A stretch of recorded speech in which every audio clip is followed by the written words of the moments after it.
Hello, everyone. It's a pleasure to meet you. It's a pleasure to have you here today on our first UXPM webinar, first global webinar made by UXPM.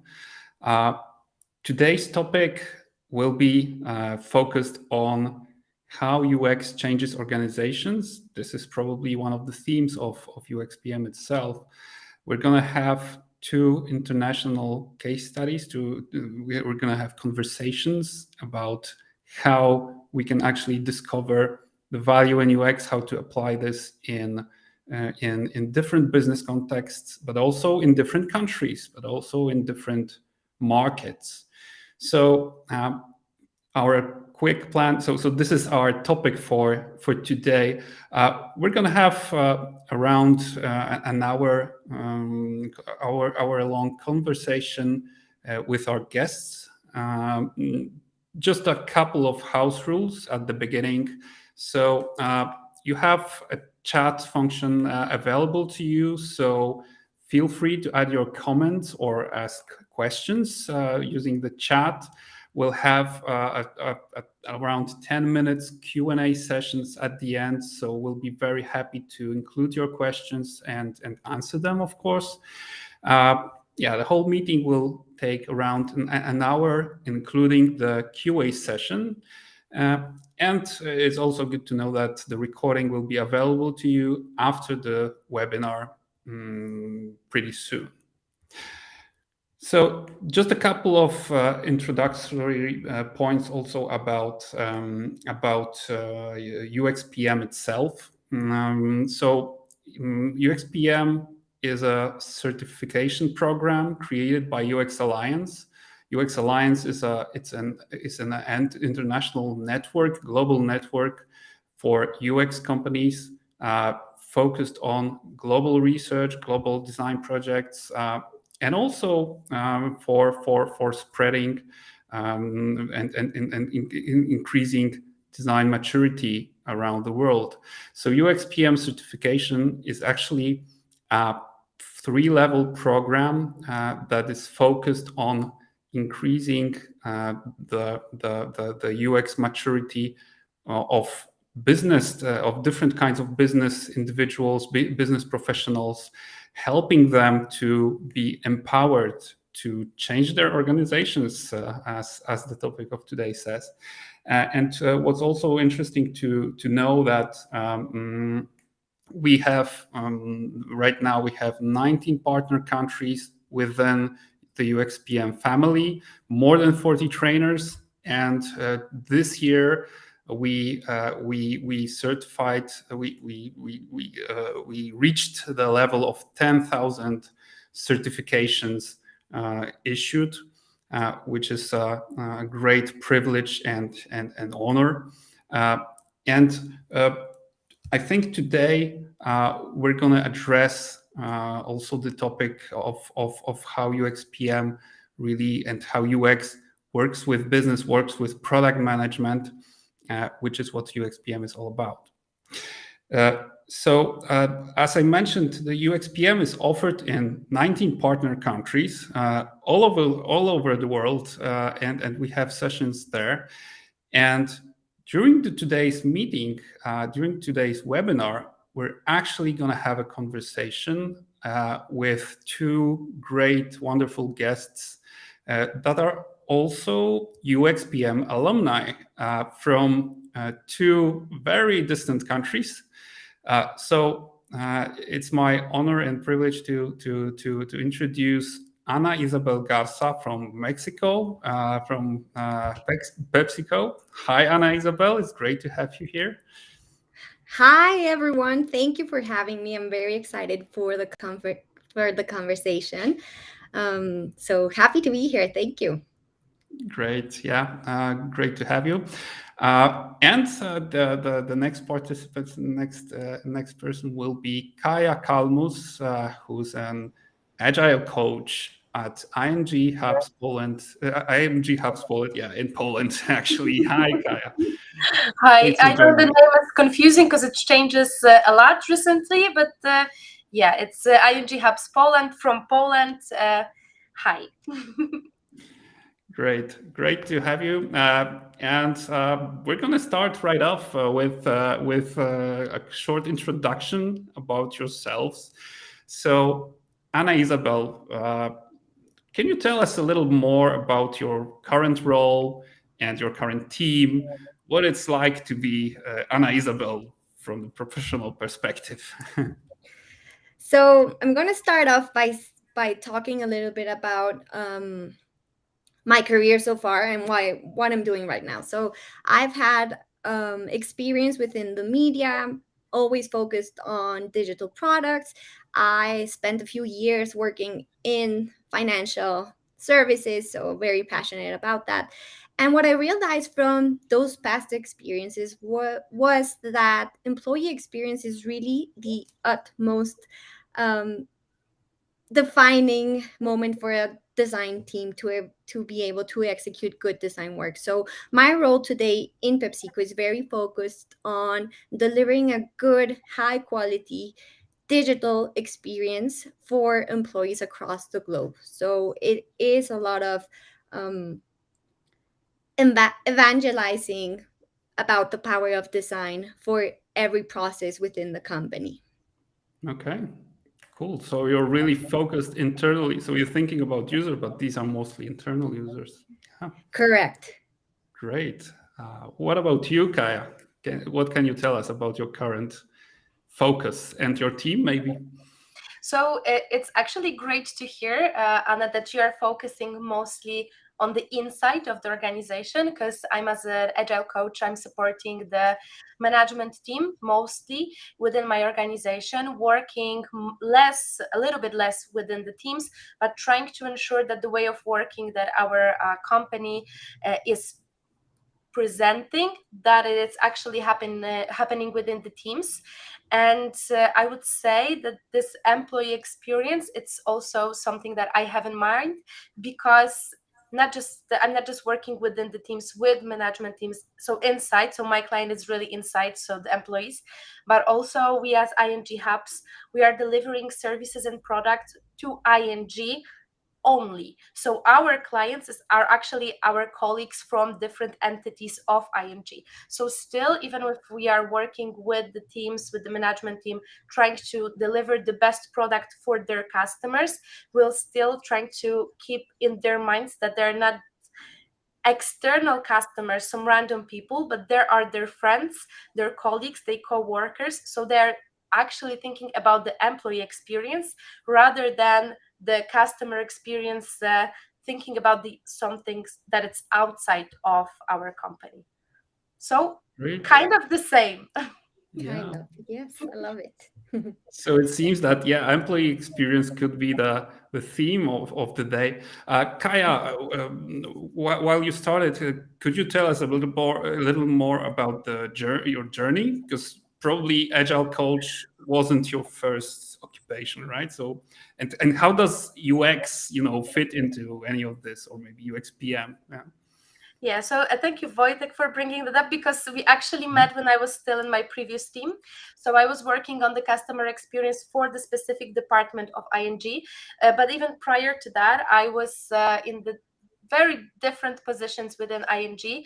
I was working with the delegations in the travel desk. I was also working as a assistant and business manager of the management team.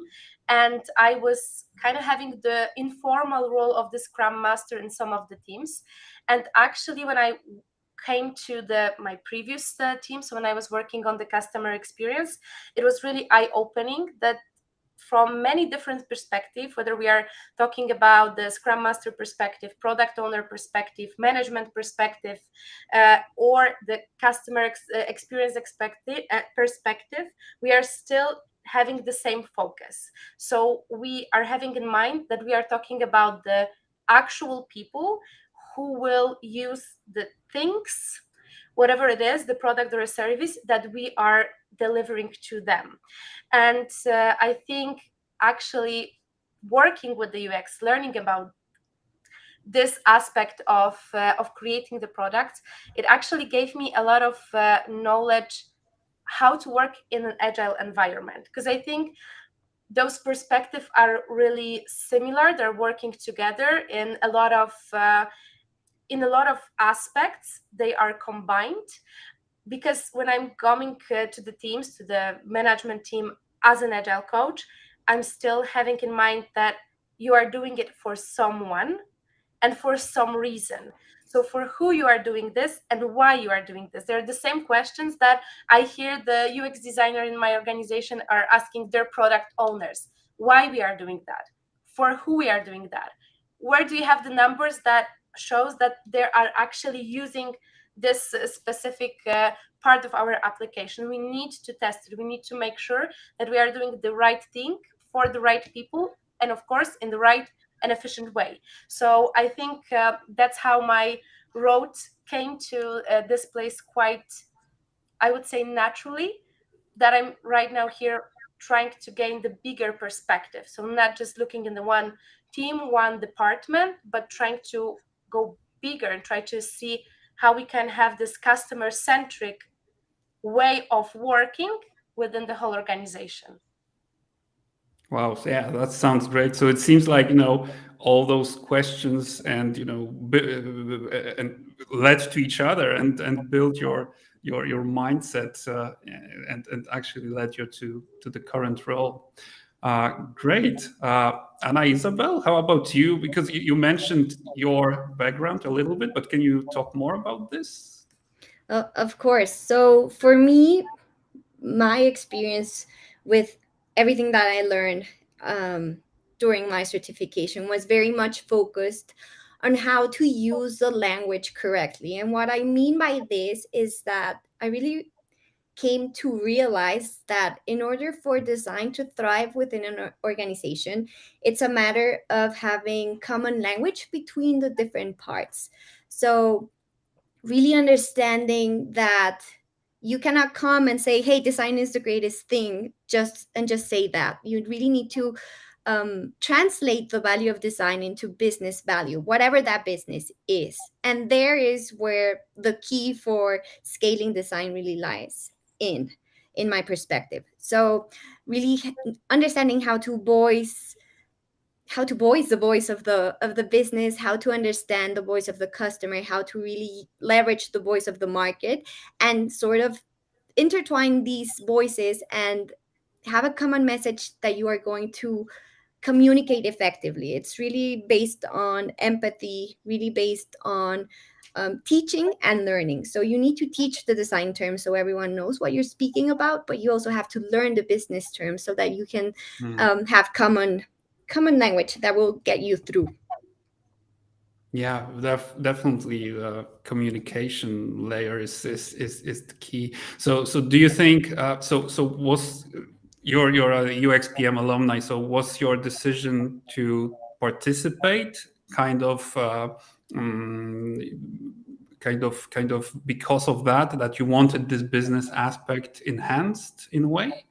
Do I read that Correct. correctly? So for me, it was very much the interest of getting the tools for design to thrive, because I think that design is a very powerful by itself. Like if you think of design as a solution maker for different things, it's very powerful within organizations. However, in order to get buy-in, in order to actually shift and transform the organization, it's very important for you to be able to voice the value of design. And for me, that was the whole idea behind getting certified. Like for me to get the tools to be able to have this more in-depth discussions of how design contributes to the broader goals of the organization.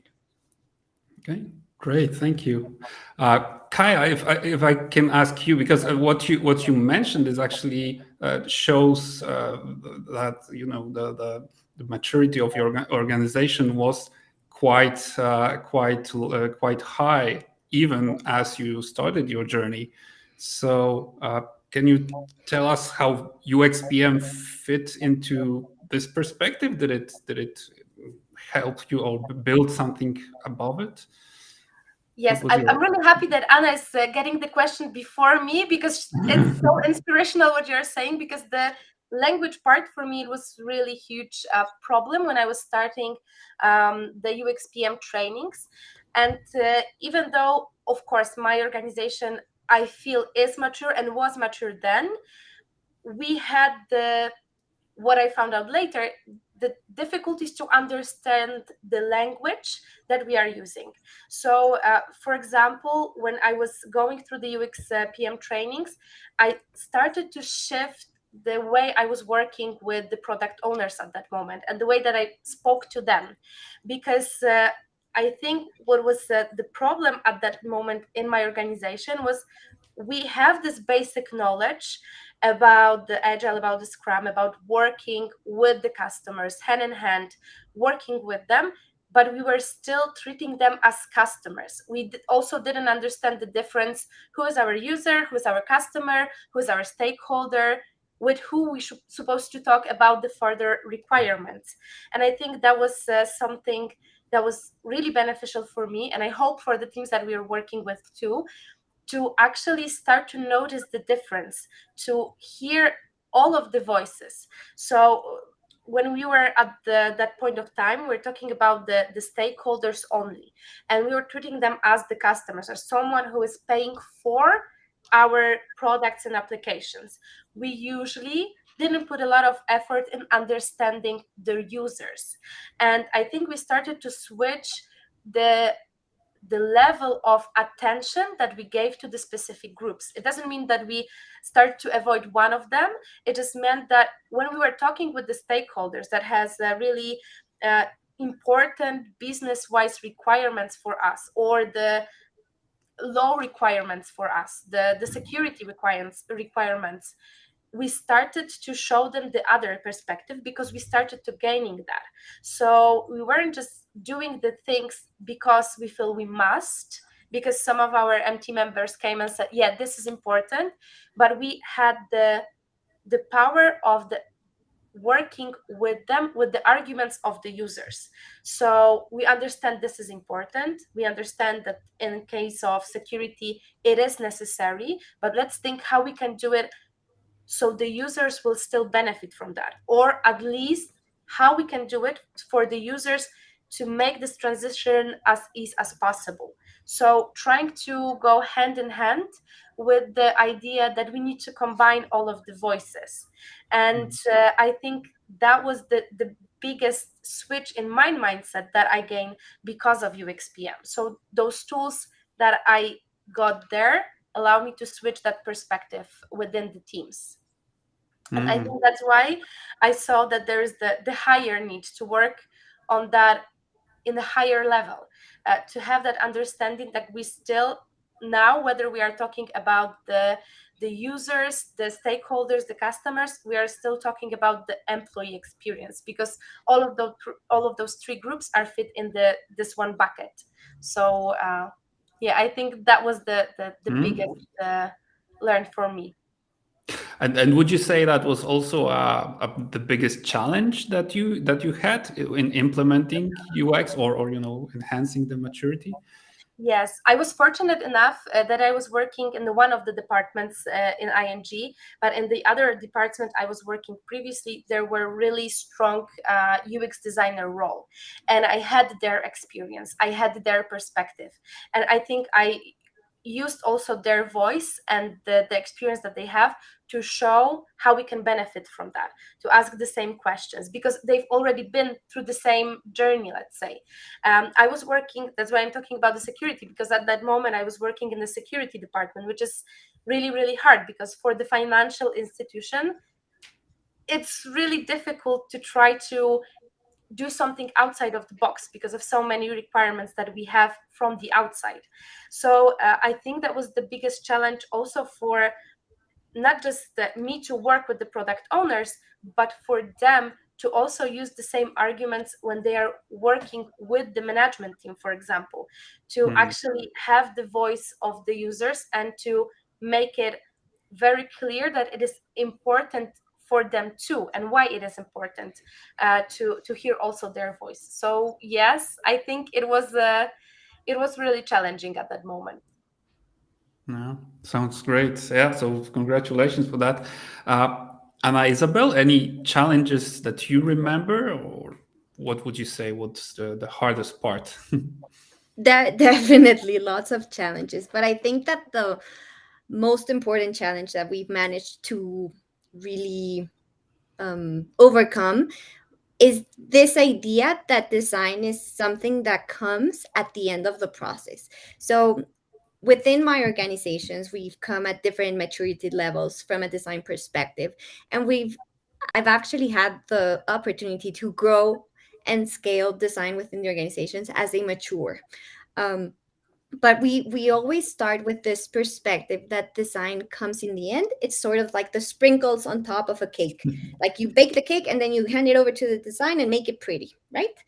But once you manage to get everyone to understand that design is really a team sport, that designers cannot do something good if they're not part of the baking of the cake, if they're not part of the early stages of defining whatever. And the same thing happens with other teams, like the legal team, the compliance team, or whatever other team that is involved in the process.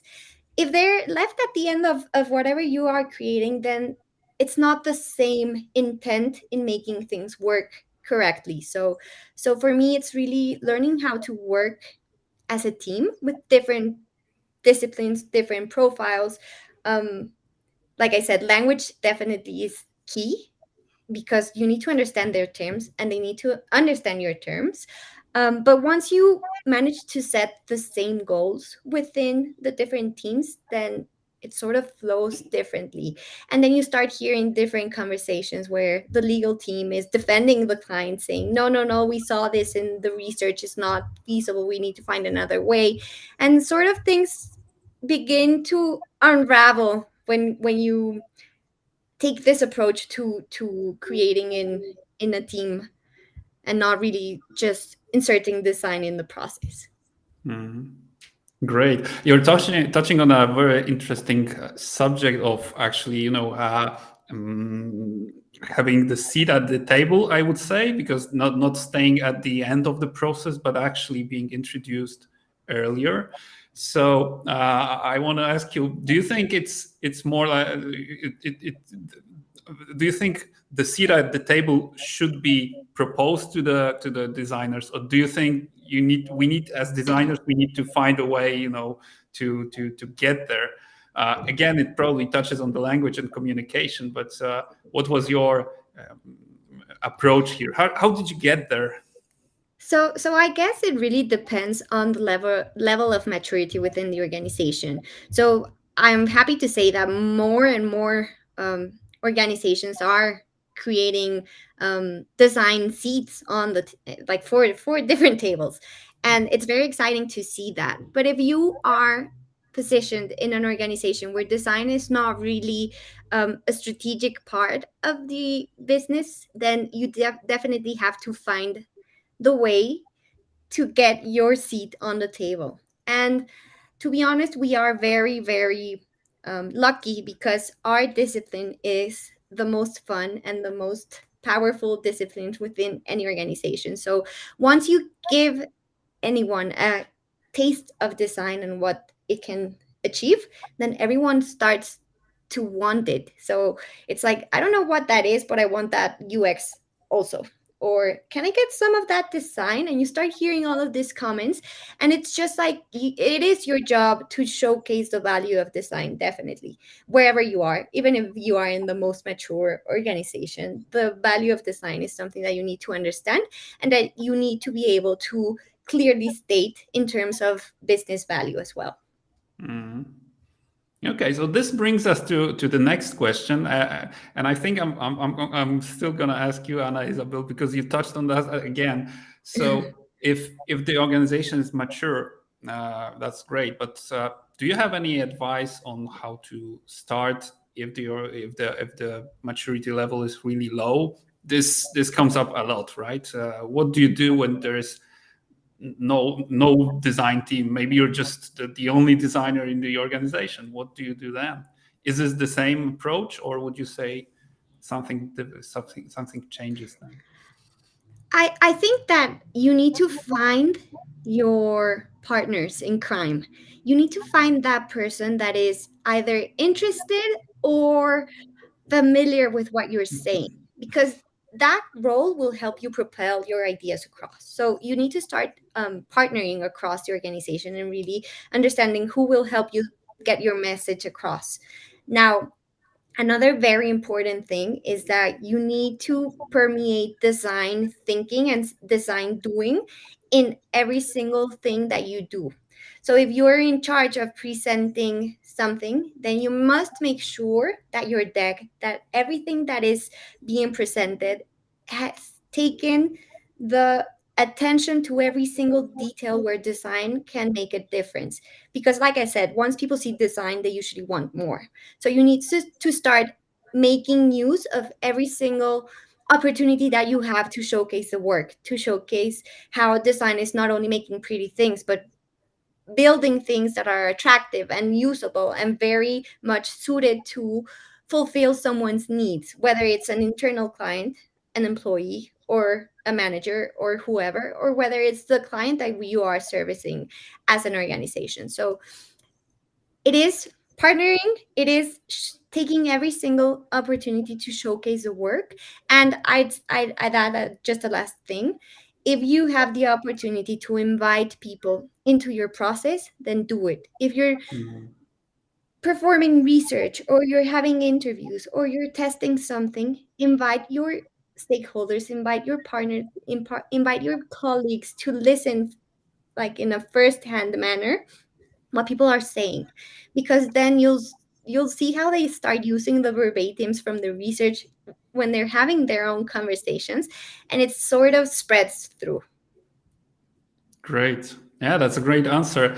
Kaja, do you want to add anything to to that? So we mentioned your organization is and was quite mature, but I imagine it's not like the whole total of the organization is on the same level. Probably there are areas, maybe darker areas, right? So do you have any any ways to get there and help them spread the word there? Yes, definitely. I agree with everything that was already said. I especially try to stay with this partners in crimes idea. I think that's also something that helped me. I've seen, as you said, the more mature parts of the organization, and that was great for me to show the value. So there were already some metrics, some statistics, some KPIs even for the teams that I could use to show others the value of that. But also what really helping is expanding really fast. Right now we are having really mature basic parts of our organization, so the departments that was here from the beginning, and still trying to learn our way of working, new departments that are coming stronger and stronger every month, let's say, because that's how fast it's changing. And I think what helped me is to actually show what we are doing and why we are doing that. So as Anna said, inviting the people to the process. And for me, it's trying to switch the mindset from the silos. So I'm here and this is my part of the cake, to actually trying to invite them to see the broader picture. So trying to connect the dots within the organization. And I think it happened on the multiple levels. So we're trying to let new teams or the less mature teams listen to the actual voice of the people for who they are doing the product or the service. So actually, we as my previous team, we actually set up the interviews that were hosted by the team members that we are working with. We are not going through the interviews by ourselves, but we've teach the teams to go through the interviews process, to create the customer journey maps by themselves, so they could use it whenever they want. So they wouldn't have to wait for us to do that for them, but to show them the biggest tools that they can use, but also to show them really easy, accessible, quick wins that they can do. And that was really amazing to see how they switch thinking, because sometimes they had the time, they had the resources to do the big research on the several levels, but sometimes they at least create one call with the potential user, with the potential customer. Sometimes they just stop within the kitchen and try to ask some questions. Okay, so I know you're using our tool. So what is the biggest pain in that? What we can change? And they try to listen to the actual people. And I think this is extremely beneficial, because then we are, it doesn't mean we are not necessary, but it means that we teach the people the proper mindset. We gave them some of the tools and they can use it or not, but we've switched their mindset, their way of looking on how they work. And then it just evaluates to the next level. So not they're just not asking about what can be changed within the tools, but they are starting to connect the dots even further. So maybe we're using the technology that is already used in the other part of our company. We are trying to be more, let's say, international on our own backyard, but we are starting to see less and less silos. And I think it is also beneficial, because still we are talking about the user experience in terms of employee experience, and we are showing that the employees are not just their users, but they are also someone that they can be learning from. We can work on something together. And I think it is also changing the mindset of the whole organization extremely, because then we are going from, okay, you can do something that we can do, so that means we need to be better than you are in order to buy the customer. And we are switching the mindset to, okay, so you have the part that we've been thinking on, but maybe we have some resources that you don't have. So maybe this is the potential for the innovation, for the new product to arise. And even in the mature organization, we have these darker spots. But what I think it's really beneficial, that on the top of the organization, we have the mindset of, you have the time for that. You'll have the resources for doing the experiments.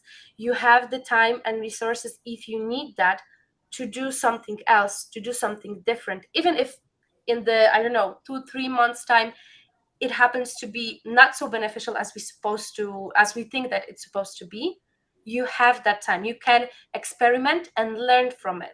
So I think this is beneficial in the mature organization, that we have that allowance at the top of the organization.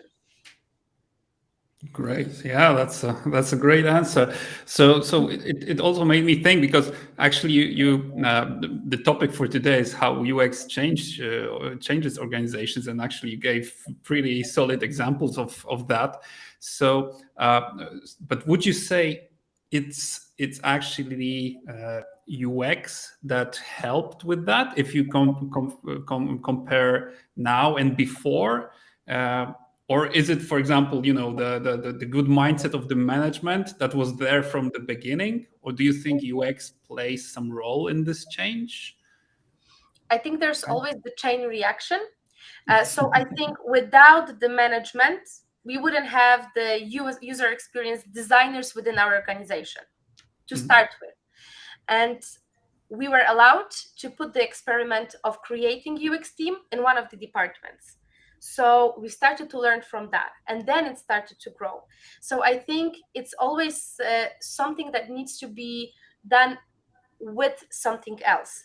But that was our case, our ING case.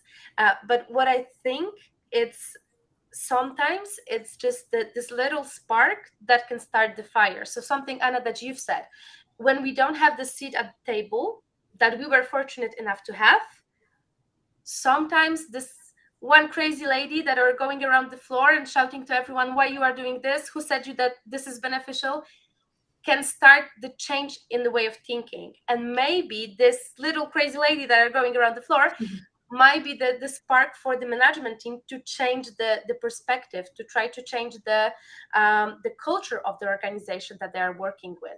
Because maybe this one person allowed them to hear the real voice of someone who is on the other side. And I think how we call it, so whether this is the agile mindset, the UX mindset, the design thinking mindset, it's still trying to show the perspective of this other side and build up on that. So I think my answer is not one or the other, but all together. Great. I love it. And Isabel, I've seen you nodding. So what's your take on that?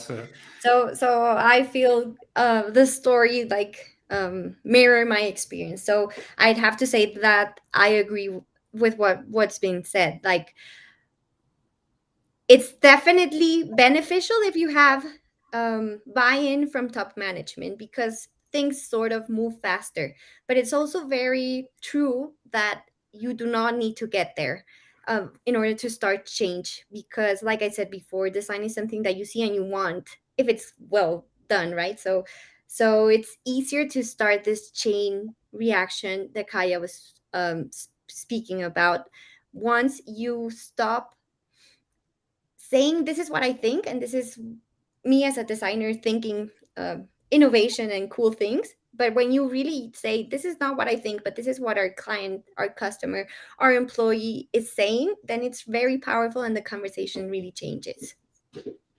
Great. Yeah. So back again with the voices, right? Voice of The the voices customer. are the most powerful thing. Yes. Yeah. Kaja, do you wanted to add something? Because this is something really this is the fact, and no one can argue with that.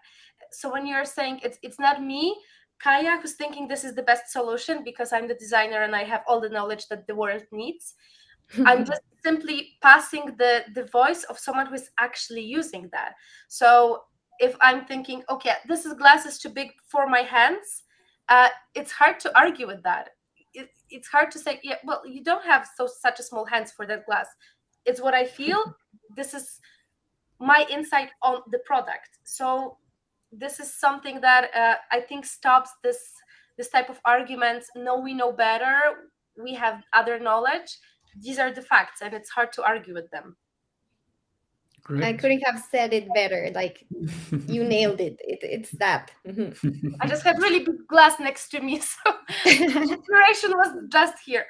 Okay, so yeah, we've seen it for a moment. Yeah, that's right. Great. We have done a lot of improvements. You've done a great job at your. Both of you did a great job at your companies. So, what kind of future improvements would you expect? Is it the peak point right now, or are we looking for something more? Let's start with Isabel. What do you think? So I think that once you get the processes and once you get like the foundations, in order for not only the design team to be able to implement design thinking or design process within their own processes, then you are ready to think about what's next. And for me, what's next is really how to measure design. I think that is a huge challenge. And for me, it's very important because what's not measured cannot be improved. So how to really measure what good design is, how to be able to say, did this fulfill the needs from a design perspective and a business perspective, and sort of have these much more mature frameworks that provide a way to iterate, to measure, to learn, to improve within a set of guidelines that will make sense to the business as well. Mm-hmm. Yeah, so I think you're very right. We're looking for more impact for business, for design. And in order to do that, we need to measure. So even from the beginning of the UXPM program, we teach the UX measuring UX at level 3 mostly, and still we're very humble in terms of what we can actually do today and how probably it's going to improve in the future. So. Yeah, I agree with you. But probably that's not everything. Kaja, what would you add to that? What's the future for you?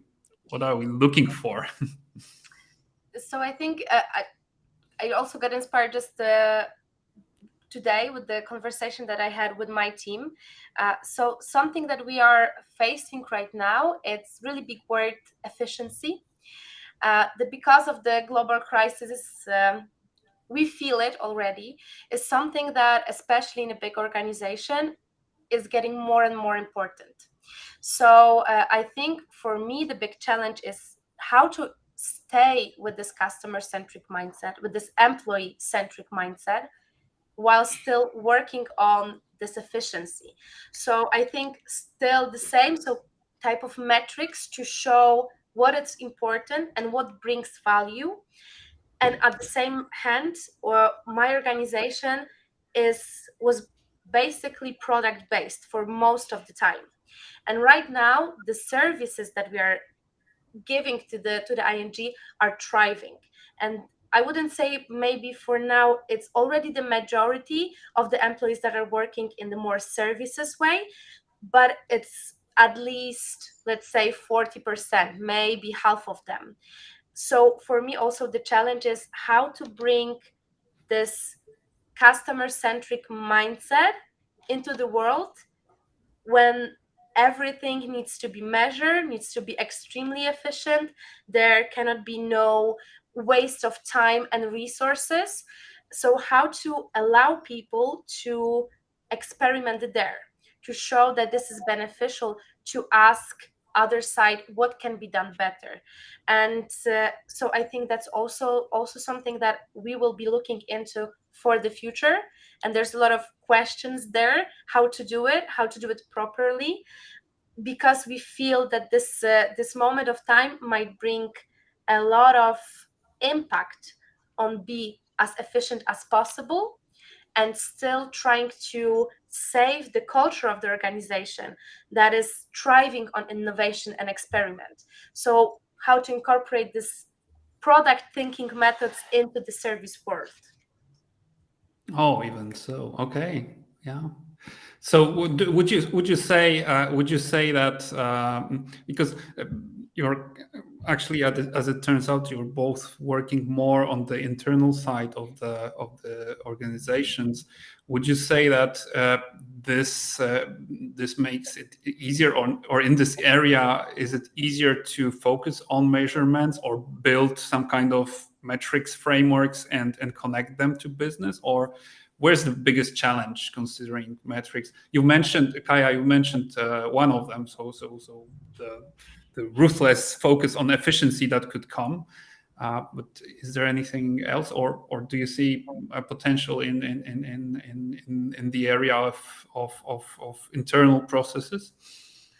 I think the potential is to combine, as you said, the measurements of our internal experiments, way of working, and so on, with the business impact. Because business measurements for this ruthless work, there are something that the people know. So when we are talking about how much we earn from the client and how much we lost because of some type of problems, this is something that our business partners understand. Always the measurements, internal measurements, are lower in the priority. So when we are facing the team leads and we are giving them two surveys to fill, one for the stakeholder, for the business, to show their efficiency outside, and one internal, the internal one will be always pushed aside. So I think it's even more challenging in trying to incorporate these measurements inside. Last week we were on the Scrum Experience Conference, and there was amazing speech from the Agile coach from mBank, where he showed how much they struggled with trying to create really valuable measurements of their work as an Agile coaches, but not just trying to show their value, but trying to show the management board what is the impact of not having the Scrum Master within the teams? What is the impact of not working with the leadership, so not having less experienced leadership within the team, and the amount of work that they need to do. And I think it was about 6 iteration of actual survey, actual measurements that were already done by the majority of the organization. So that shows the priority of this type of stuff for the leaders within our organization. So I think that's even more challenging than trying to create this business metrics, let's say. Great. Yeah, Anna, Isabel, any thoughts or any success on your side? Because you mentioned the metrics as well as the future improvement, but probably there's some way also in your products, in your internal projects that focus on metrics. So, what's the next step, or what's the current situation? So I think that I have a lot of terms in common with Kaja and how she framed it. When the experience and when the design is for something that's within the organization, it really loses like the shine. That's something that is happening with the direct customer, and it's obvious and it's understandable. However, um, the challenge here is how to say or how to demonstrate that smoother processes or more intuitive tools or improvements within things that happen for employees on a day-to-day basis really permeate into benefits for the business in the long run, in the short run, and just overall employee happiness. So that's what I'm saying when I try to say, how do we measure this? How do we really measure the impact of having designers involved in these processes in service design, in really impacting how things are done within the organization, um, more so when their metrics that are difficult to really tag. Okay. Oh, let's. I would just like to remind the chat that you can add any questions you'd like us to answer at the end. And while you do this, I'll have another one to Anna Isabel. So maybe let's move to the international aspect of our conversation. Anna Isabel, is there anything that surprised you today in what Kaja said? Because it turned out you're very much on the same page, it seems. So is there anything that surprised you? Or on the other hand, do you think there's anything specific or country specific in terms of how you approach UX in Mexico, for example? So I'm surprised that we have so many similarities. I think that this is something that happens when the discipline is relatively new within organizations. So there are common patterns that arise even when we stand in different industries or different places and different organizations with different sizes. However, I also feel very, I have to say, proud as a Mexican to see how the industry has evolved over the last couple of years. How we are very much leveraging what other things are happening in other countries within mostly Latin America, how we leverage learnings from our Latin American peers, and how we're starting to build a network that really puts design in Mexico on a step closer to what we have to say is the most mature level within other countries. Great. So would you say this connection with Latin American peers is one of the reasons for this advancement, or would you say there's something else? I think that that's one of the things that really have managed for us to scale quicker, but it's also really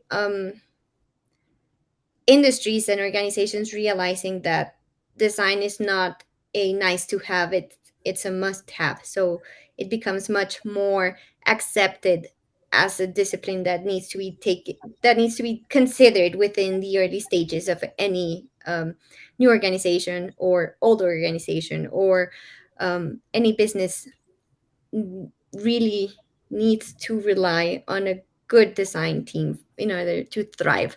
However, having this huge network of other peers that are living similar situations definitely allows you to learn from their experience and maybe accelerate the pace at which we'd be maturing within the country. Great. So it's not just your company or the companies that you work for, but it's the whole market. Or would you say there are specific industries in Mexico, for example, that were accelerating a lot in terms of maturity? Would you? We definitely see a thrive of fintechs, of banking organizations that really are leveraging design. But I think that every single organization across different industries are really realizing the power of using design and using user-centered methodologies to drive their strategy. So it is a specific area within organizations that are really much more mature and setting the pace for the rest of the organizations, but it is something that I think and I see happening across different industries. I'm in the beverage and food industry right now, and it's something that is now very important. And I don't think that we would be here a few years ago. So it's exciting to see what is happening and the roles that are starting to become essential for businesses. Great. Kaja, what about your thoughts? So, anything you found surprising, or would you say that are country specific? You found country specific for Mexico, or want to highlight for Poland? So I think the only thing that I've seen, maybe not it's different in its core, but maybe we use it in a different way. It's maybe the naming of the positions or on the processes that we use.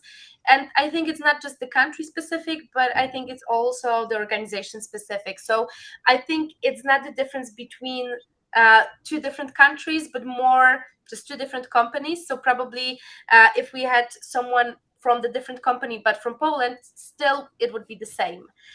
But in general, I'm also maybe not so surprised, because I feel right now in this moment of time when the whole world is facing basically the same problems for the past couple years, we've stopped to be this island on the really big sea, but we are more connected. And I think the pandemic did a lot of terrible things to all of us, but on one thing we've actually shared the same experience. We fought the same enemy. We fought the same problems that this brought to our companies. So even now when we are talking about the efficiency and we both nodding, and even if now when we are talking about the metrics and we are both nodding, it's maybe or maybe not, but it's because that we have the same problems globally. So right now, I think it's extremely beneficial and I think really uplifting to see that the struggles I have are the same, Anna, that you have, because that means we have this partner in crimes, not just in our organization, but globally. And we can share the experience, and maybe sometimes when we will face a lot of difficulties, we can at least share our thoughts and try to see the different perspective, maybe someone who done something different, something else, and we have more ideas to try ourselves, but also just someone who understands, yeah, I've been there, I'm still here, or maybe I've just went past that point. And I'm really glad that we found more commons than the differences, especially in this webinar. And I'm really thrilling when I'm hearing you, Anna, what you're saying. And still, I think we're finishing 1 hour and I could stay with you here for another 4. And I would have the stunning conversation about everything that we face on the everyday basis. Yeah, that's really what I've experienced as well, and what I feel as well. That it's good to see some differences and compare and contrast, but it's also very heartening to see that those fundamental things are very similar, even in different contexts, different continents. Okay, so maybe let me add one more question to as we're closing and getting closer to the end. It's great to learn from our mistakes. So just finishing up, what would you say on the road towards the change, either your personal road and journey or the organizational change? what would you say are the mistakes that happen the most, are the pitfalls that are easiest to fall into? What were the ones for you, or what were the ones that you managed to avoid? Kaja, maybe let's get back to you. This time you're the first to answer the I'm question. always inspired by Anna, and right now I'm first. It's But I would say on this two levels. So I think on the organizational level, and it's really subjective opinion, it's when the management is going further with the employees, with the actual employees that are doing the job. So I've experienced it when I started to work at ING. It was still ING Services Poland. At that moment, we were 600 people. Right now, we're over 3,000 people. So the growth for the past 5 years that I'm working here, it's enormous. And most of that happened during the pandemic, when the tribe leads in our organization weren't able to just go around the floor and see how the teams are working. And I'm not mean in terms of checking if they're actually working, but trying to connect with them, understand their problems, their point of views. Because that's what I remember when I started to work in this company. That's what was happening. When I was still working on the travel desk and I was doing the delegations, I worked with all of the management team really closely. They were just coming to me. We were having the chat, the coffee. We were sharing experiences. Yeah, that country is really difficult to travel by the train. So maybe next time try to get the bus tickets or something like that. So that actually enhanced getting this information. And right now we are so far that I would say the management team is a little bit in their bubble, because it's really hard to get the real feedback from the employees. So from the organization perspective, I think that might be the mistake that the organization is supposed to try to avoid, but it's really difficult to avoid it. And on my personal perspective, I would say do not try to work alone. As I said, sometimes this one spark can ignite the fire, but it's really easy to be burnt out after that. So trying to find these partners in crimes, but just someone who share your mindset, your point of view, and trying to combine forces, it's something extremely beneficial. So if I would do it all over again, that's something that I would try to incorporate much faster. great. I love this answer.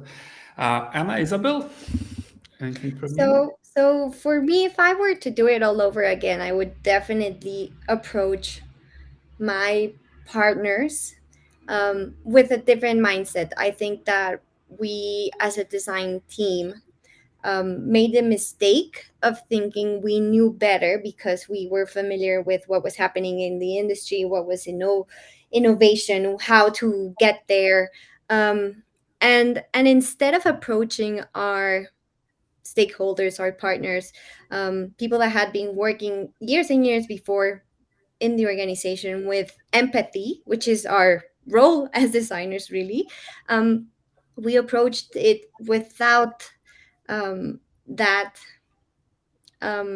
humbleness that is needed. So instead of building relationships and building networks that would help us get to where we wanted, we were actually having walls being put up because people felt that we were attacking their work, attacking how they were doing things. And in the end, you need to understand that people know things that you will not know, and that you will need them in order to make good designs thrive. So we learned the hard way. But once we understood this and once we implemented this, then we no longer had rough relationships with our policy compliance officers, for example. We managed to create agreements as a team, and this really aided. But it was a matter of how we approached the mindset that we had to their work, and actually being very respectful of what they know and what we know, and how these two forces can add up into something better. And it's not like design needs to thrive in order for the organization to be transformed, and that's not true. It really is a matter of teamwork. Yeah, that's a great take on that. Wow, that's a set of very impressive insights and a wonderful conversation. Thank you very much, Anna, Isabel, and Kaja. It was a real pleasure to have you. And as a co-creator of UXPM, I'm actually very humbled and happy and impressed that UXPM could add a little part, could play a little part in your progression, in your career, and in this change. So many thanks to both of you for this conversation.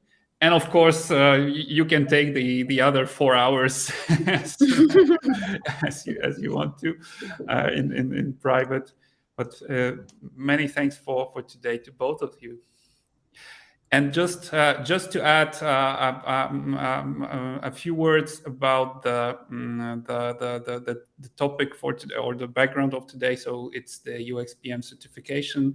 As I said, we're having a lot of sessions in many countries. There are upcoming sessions in November and December, actually, in many countries around the world.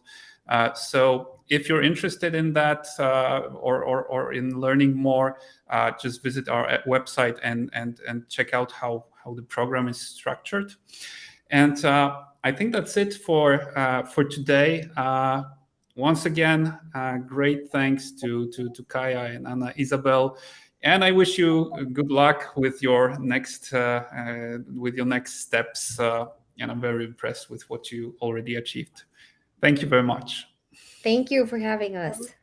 Great talk. Thanks to all the participants. Yeah, bye to everyone. And I hope you enjoyed this hour.